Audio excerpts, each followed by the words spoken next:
So LSU, of course, has always been known as wide receiver university, which, of course, we've with well-known receivers, of course, with OBJ, Jarvis Landry, Jamar Chase, Justin Jefferson, and of course Malik Nabers and Brian Thomas Jr.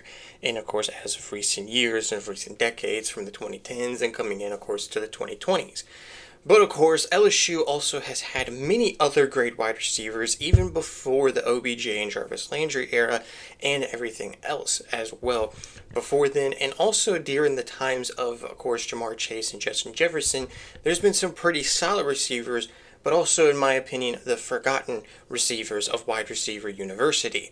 So that's, of course, what we'll be going over in today's video, is going over four or five different receivers that are forgotten from forgotten from the history of wide receiver university. Probably some of these receivers you might remember, but definitely they have a long-lasting legacy with LSU. Now we're going to, of course, go over their college career with LSU and go over a little bit how they fared in the NFL. So without further ado, before we get into the video, make sure you guys hit that subscribe button and the notification bell for future upcoming videos here on the BrewCrew channel. And with that being said, let's go ahead and get into the forgotten receivers of wide receiver U. The first receiver is by far probably one of the most really outstanding receivers and probably one of the first big name receivers that kind of put LSU on the map of being a school for one of probably producing some of the best wide receiver talent. The first wide receiver is Josh Reed. Josh Reed started his career at LSU in 1999 in his freshman year in 1999, where he only appeared in 8 games and only caught 8 passes for no touchdowns. But he did actually produce a breakout season in 2000 as a sophomore, where he eclipsed over 1,000 yards and 65 catches and 10 touchdowns. But really, his breakout year was the 2001 season, his junior year, where he did go on to have 94 catches, over 1,700 yards, and 7 touchdowns, being one of the top wide receivers in the nation and in the SEC, where he actually would go on to win the Biletnikoff Award in that 2001 season. The Biletnikoff Award goes to, of course, the best receiver in the nation. With him winning that award, he, of course, had the single season records for receptions and yardage in a single season, before, of course, those would go on to be broken by, I believe, Malik Nabers. He also held, I believe, the career receiving yards, or I think that was another receiver, but Josh Reed was definitely solidified himself as one of the best. He still actually holds, I believe, the single game SEC record with 293 yards in a single game. And I believe the yardage wise in SEC is, I believe, also one of the best as well. Of course, with an historic career of course, he did have in college. He actually, shockingly enough, would be a second-round draft pick by the Buffalo Bills, where he had a solid, okay stint with the Buffalo Bills from 2002 all the way until 2009. However, though, he only eclipsed over 2 touchdowns in some of the years, and some of his best yardage-wise was really over 500 yards. His best year yardage-wise and everything else really and receptions as well was his 2008 season, where he had 56 catches for 597 yards. But he ended off his career after Buffalo in 2009, but his football career actually ended in 2010 after he did sign a 1-year contract with the Chargers, but they ended up releasing him before the season even started. He ended off his NFL career with over 311 receptions and over 3,575 receiving yards and only 10 receiving touchdowns in his career. His career receptions, though, however, since he did only have the stint with the Bills, does actually have him top 15 all-time in Bills franchise history with receptions. So, honestly enough, pretty good that he is in that category, but sadly enough, he didn't really live up to expectations as a Biletnikoff Award winner and, of course, one of the best receivers in the nation in 2001 in his NFL career. But he, of course, had an historic college football career and is definitely by far one of the best receivers to ever play at LSU, and probably was definitely one of the first big-name receivers to definitely put LSU on the map as a potential school for wide receiver talent. The next receiver or receivers are actually teammates. First, we start off with wide receiver Devery Henderson. Now, Devery Henderson came in the 2000 season. Both these two wide receivers were also teammates during Josh Reed's amazing career in 2000 and in 2001. But Devery Henderson wasn't a wide receiver. He was a running back. But he didn't really produce a lot of numbers when he was a running back. When he came into his junior year in 2002, he made the transition to wide receiver. Now, yes, he didn't have eye-popping numbers in the reception or receiving yards category, but he was monster in the touchdowns with 8 touchdowns off of 447 yards and 23 catches. But he really broke out in 2003, his senior year, which of course was a big year for LSU, where they went on to win the national title, where he went on to have 53 receptions for 861 yards and 11 touchdowns, ending off with 81 career receptions, over 1,300 career receiving yards, and 19 career touchdowns. However, though, of course, with that, or shockingly, I don't know why I'm saying however, but shockingly enough, he would actually stay in Louisiana, as of course he would go on to be drafted in the second round with the 50th overall pick by the New Orleans Saints, staying, of course, his football career in the state of Louisiana. And shockingly enough, he actually had almost a little much better career than in New Orleans than he had in college. He was a key contributor to New Orleans. He didn't really have eye-popping numbers as a rookie, but he did get playing time. But once Sean Payton and Drew Brees came in 2006, he became a valuable target for Drew Brees. He had 32 receptions for over 700 yards and 5 touchdowns, which was his career high and was his career high for the rest of his career in 2006.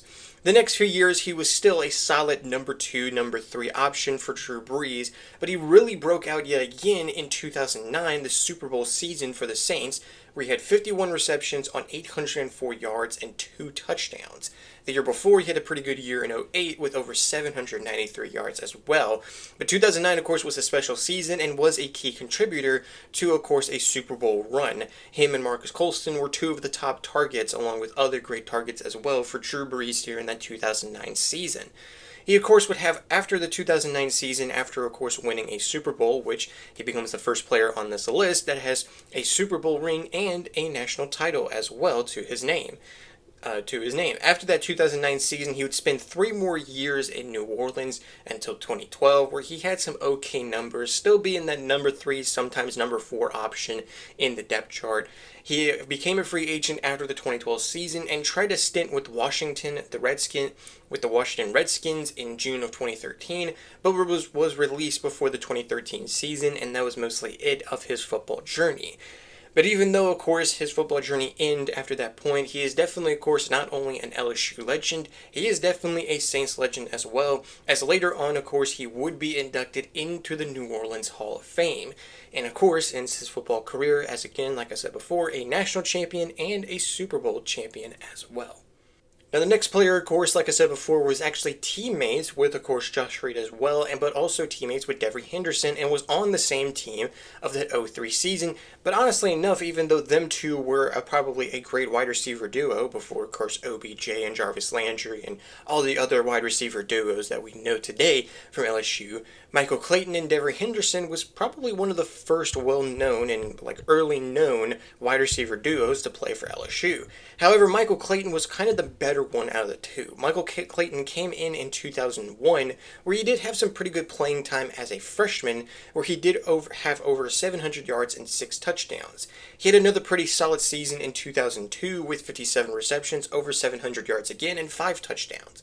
But he really broke out in 2003, where he had over 78 receptions, over 1,000 yards, and 10 touchdowns, and was another also key contributor to the 2003 national title win for the Tigers. He ended off his career with over 2,500 career receiving yards and 21 career receiving touchdowns. His receiving yards gets him in the top 10, or at least the top 5, just behind Eric Martin and Weddle Davis.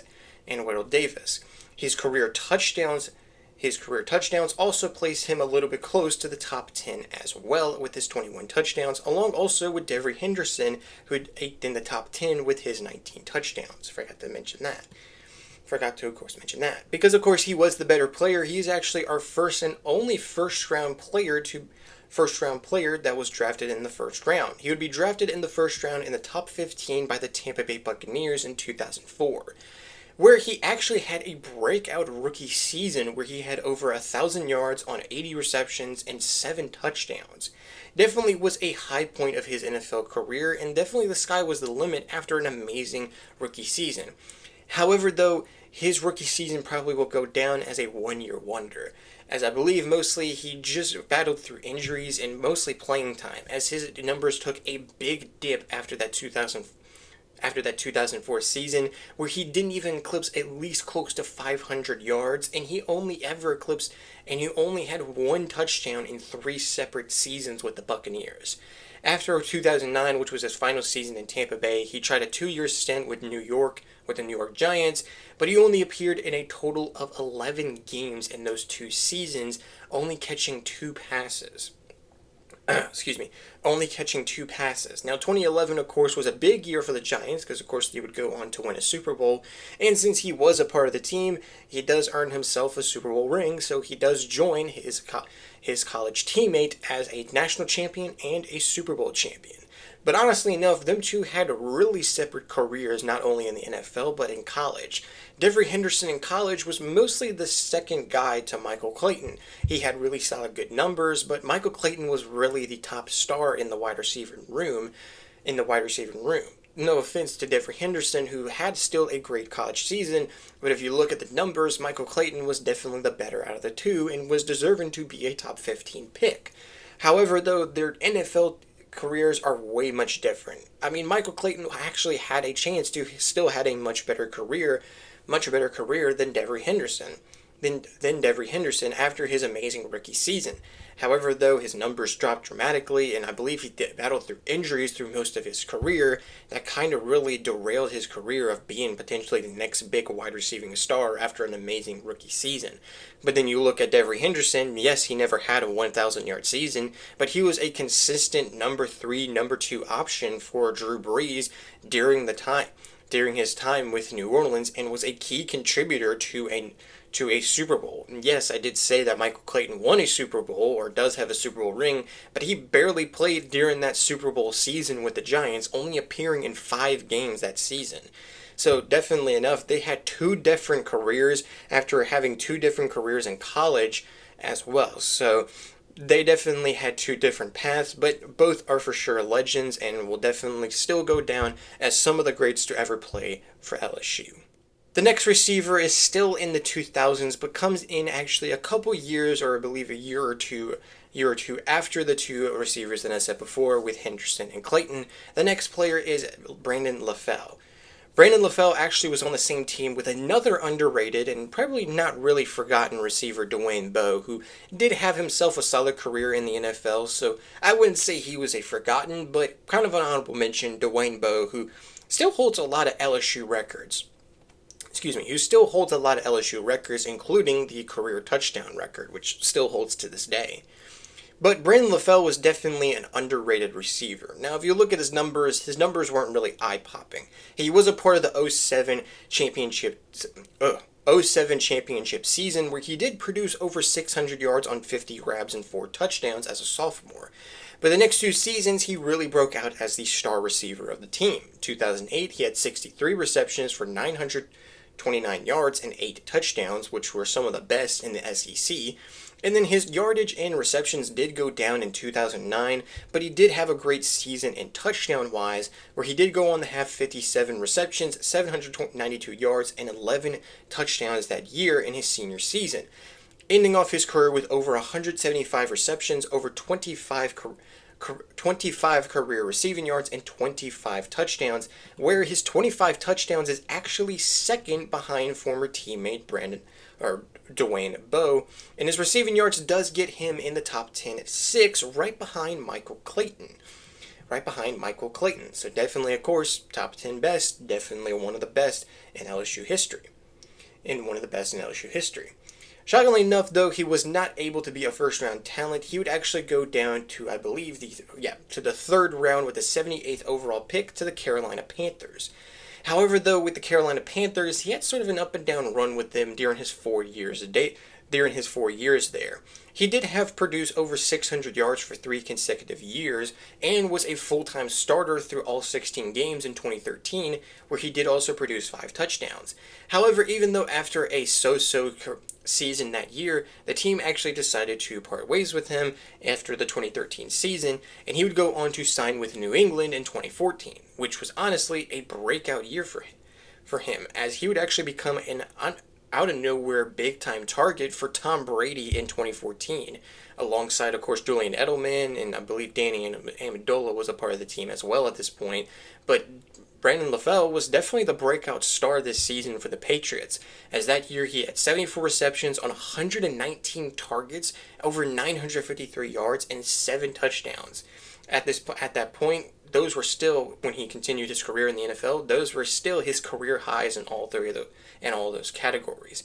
And he was a key contributor as well to a Super Bowl run. So, just like, of course, the previous receivers, he joins Michael Clayton and Devery Henderson of winning not only a national title in his time with LSU, he, of course, now has himself a Super Bowl. Now, there was pretty high hopes for him coming into the 2015 season. However, though, he only appeared in 11 games, as I believe he did battle through injuries in 2015, and his numbers really dropped dramatically. I don't know what I was trying to say there. With only 37 receptions and only over 515 yards and no touchdowns. It was definitely a disappointing season, and sadly after that season, he parted ways with New England. The next 2 seasons, in 2016 and 2017, he spent time with Cincinnati, where 2016 was actually his best year with Cincinnati, where he had some almost close to career-high numbers yet again, with 64 receptions on 106 targets, over 862 yards, and 6 touchdowns. Being in the same wide receiver room as, of course, A.J. Green, where LaFell was probably mostly a second or third target for Andy Dalton that season. However, sort of like his time with New England, the next season, where he did play a good amount of games and did play almost the whole season and appeared in the whole season, and he produced some okay numbers, it wasn't really the numbers that probably the team was hoping for after a really good breakout season. In 2017, he had 52 receptions for 548 yards and 3 touchdowns. However, of course, after that 2017 season, he tried a stint with Oakland, but only appeared in 6 games, catching 12 passes and 2 touchdowns in that 6-game span in 2018 with Oakland with the Raiders. After that season, he parted ways, and that was the end of his football career. And in his football career in the NFL, where he did end off with over 400 receptions and over 5,000 career receiving yards and 31 career touchdowns. So even though he didn't really have an amazing career, he pretty had a solid career and honestly produced some really good numbers on on multiple other teams, and can definitely call himself a Super Bowl champion, since he was a key contributor to an amazing Super Bowl win for the Patriots back in 2014. But all in all, he definitely will still go down as one of the best LSU receivers, despite, of course, having a so-so NFL career. Now, the next and final receiver, we actually move ourselves to the 2010s/early 2020s, since mostly the 2010s were kind of run by, of course, the duos of OBJ and Jarvis Landry, and then, of course, later on Justin Jefferson and Jamar Chase. But speaking of Justin Jefferson and Jamar Chase, during that time of them two being a great duo, there was one receiver who was kind of overshadowed by their big success, but still produced some really good numbers and was probably was the best third option for Joe Burrow during his Heisman campaign. That wide receiver is, of course, Terrace Marshall Jr.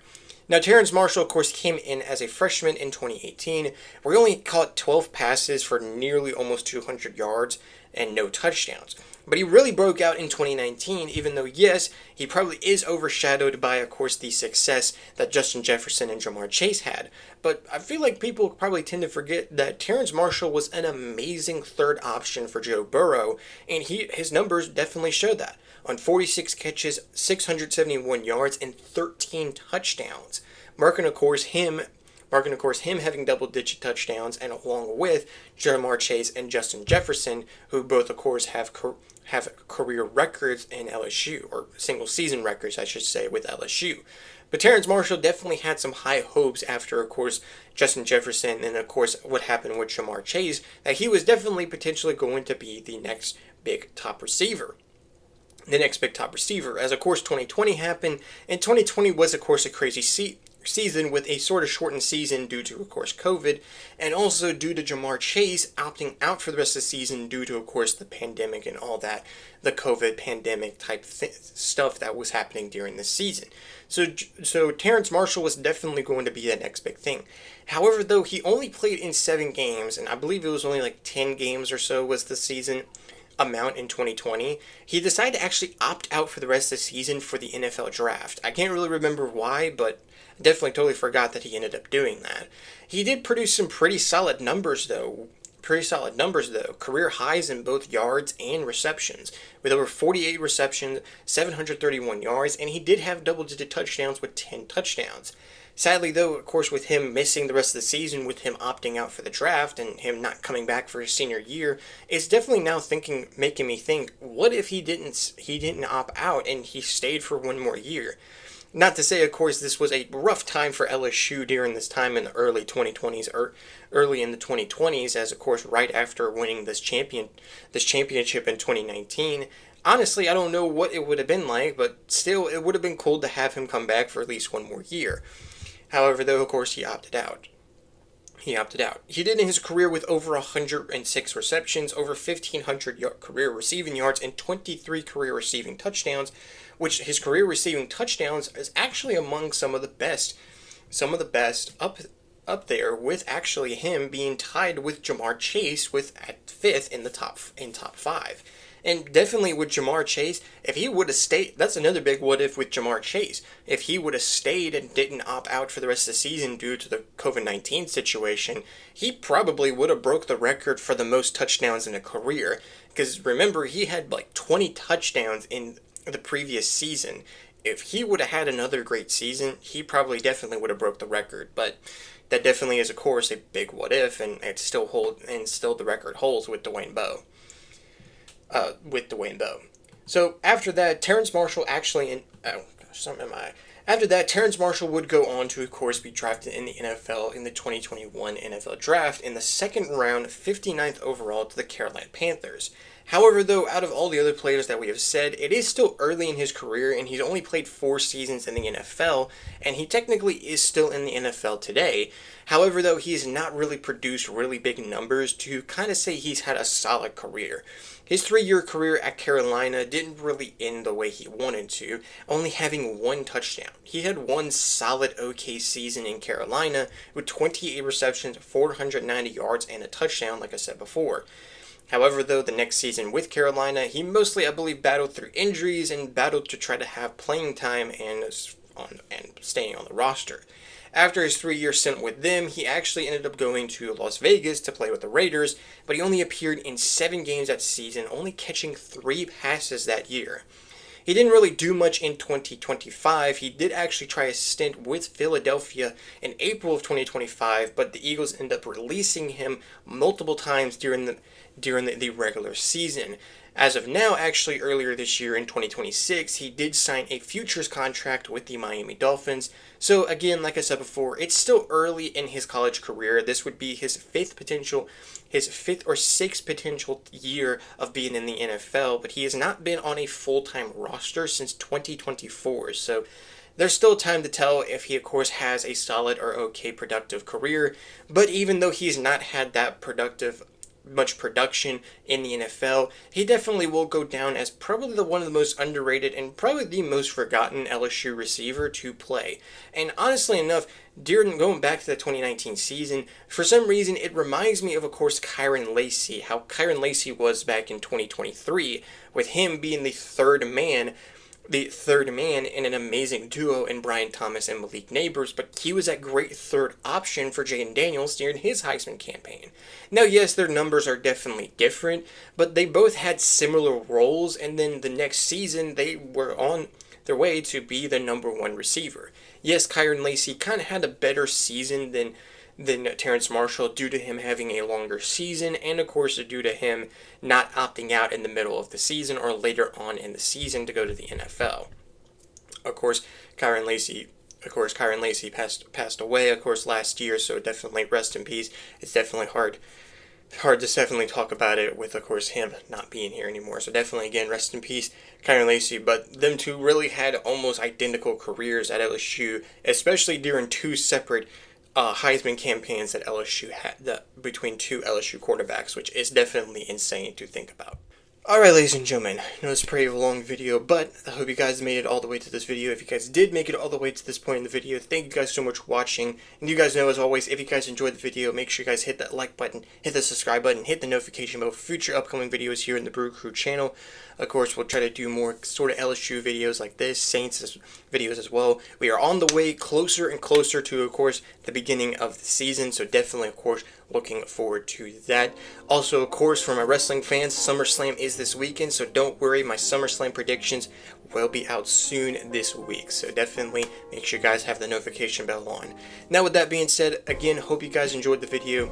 Make sure you guys do all the stuff that I said before, like, subscribe, notification bell for future videos, and with all that out of the way, I hope you guys have an amazing, blessed day, and I'll see you guys in my next video. Peace.